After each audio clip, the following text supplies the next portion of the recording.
Hello friends, this is Apurva the Book Hunter, and today I have another video for you. Today's book is The Girl on the Train by Paula Hawkins.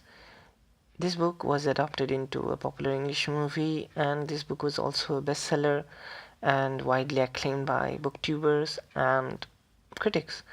So let me tell you a little bit about the plot. In fact, this book is actually a suspense, kind of thrilling suspense thriller kind of a book. So let me tell you a little bit about the plot of this book. So the protagonist of this story is Rachel, who is a divorced alcoholic woman who's having some sort of psychological meltdown at present. So every day she takes this morning train to go into London, and every day this train stops at a signal near Whitney. And in that suburban neighborhood, she used to, in fact, our protagonist Rachel used to live in that suburban neighborhood of Whitney. So every day from her window, she on the train she can see this perfect suburban couple in their sweet suburban home, and that makes her think of her previous life with her ex-husband, and that makes it miserable and drink more. So however, one day she notices something strange. She sees a stranger, a different man, not the husband, go up into the house, and the woman kisses him. And that really turns a screw loose in Rachel's brain, and she starts to think that she has to do something for the husband. So that happened on a Friday morning, and she decides to go to Whitney on Saturday evening. However, her memories, she wakes up straight Sunday morning, and she finds that she has a laceration on her head. She has cut her lip, she's got bruised arms, she was roaring drunk, and she can't remember whatever happened on Saturday evening after she got off the train at Whitney. However, there's a problem. The woman from that suburban house is reported to be missing.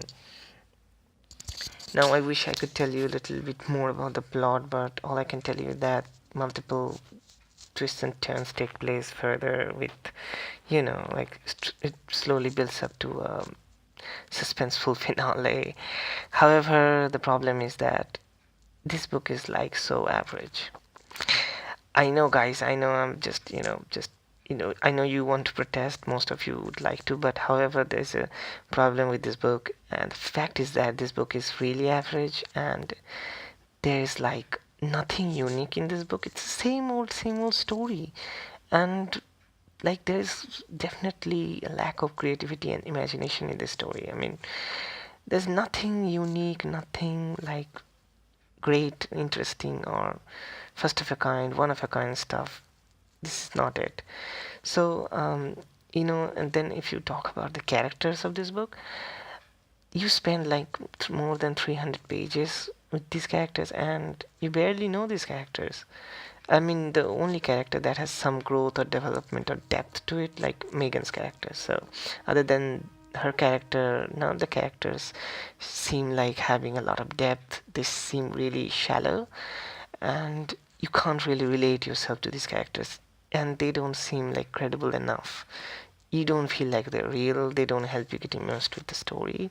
This plot is like stock, absolutely stock plot. It's stereotypical, and I don't, I it hardly interested me. The twists and turns are not worth it. It's a suspense thriller, so it has to have twists and turns, and even then, these were like not really that impressive. Honestly, the only thing good about this book was perhaps the writing style. It was very neat, and I liked the writing style. Perhaps that's why I'm calling it average. And the way the author builds up towards the finale is pretty cool.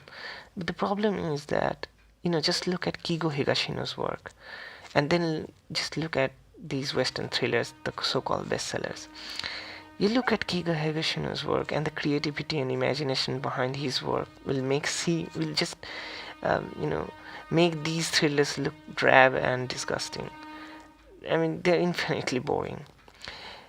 Guys, just if you want to read a good suspense thrillers, just go for Keigo Higashino. Don't bother with this one unless you really want to brag to someone like, I read The Girl on the Train. in that case you can read it. However, guys, before I end this video, I would like to share information with you.